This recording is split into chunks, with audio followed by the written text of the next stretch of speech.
Brendan Fraser's appearance on The Kelly Clarkson Show was supposed to be a lighthearted promotional stop, but from the moment he walked onto the stage, something felt slightly off. The audience cheered loudly, but Fraser's smile seemed tight, almost guarded, as though he sensed a storm coming. Kelly welcomed him warmly, praising his recent career resurgence and the emotional depth of his performances.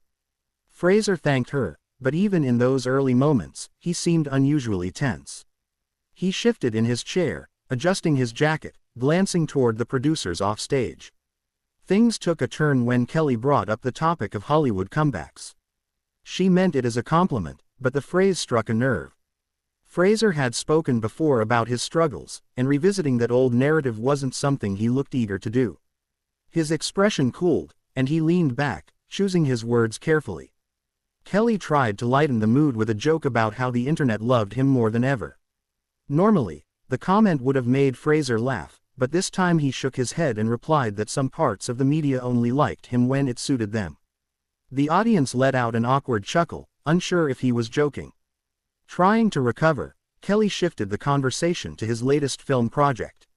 But when she referenced an interview Fraser had done years ago, he visibly tensed again. "I'd rather not revisit that," he said, his tone firm. Kelly, caught off guard, apologized and attempted to pivot. But the pivot didn't land. Instead, it opened the door to another sensitive topic. Kelly mentioned the pressures actors face in Hollywood, hoping to connect with him emotionally.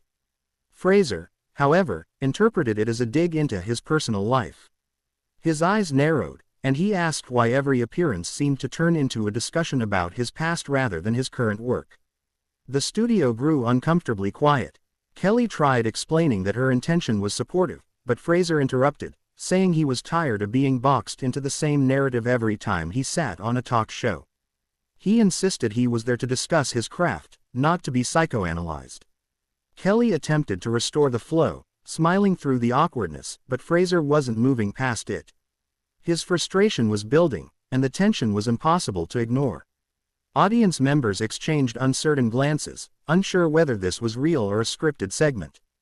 As Kelly tried one more transition, this time to the emotional themes of his recent roles, Fraser sighed heavily and shook his head again.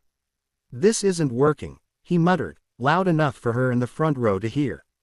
Kelly's smile faltered as she asked if everything was all right. Fraser leaned forward, elbows on his knees, and said he didn't appreciate feeling cornered. Kelly immediately reassured him that was never her intention, but by then the irritation had passed the point of recovery. The energy on set had shifted completely. Producers offstage began gesturing subtly, unsure whether to cut to commercial or ride it out. Kelly maintained her professionalism, gently suggesting they take a quick break, but Fraser raised a hand before she could finish the sentence. In a calm but unmistakably firm voice, he announced that he needed a moment to himself. The audience gasped softly as he stood up.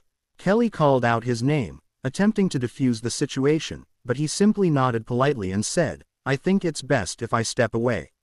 He walked off the stage, leaving Kelly blinking in surprise and the studio buzzing with confusion. The cameras quickly cut to a wide shot, and someone in the control room began counting down to a commercial break. Behind the scenes, crew members rushed after Fraser, hoping to bring him back or at least clarify what had set him off so sharply. Kelly, still on stage, composed herself as best she could, addressing the audience with a brief acknowledgement that live television can be unpredictable. When the show returned from break, Kelly updated viewers by saying they'd continue with the next segment while giving Fraser time.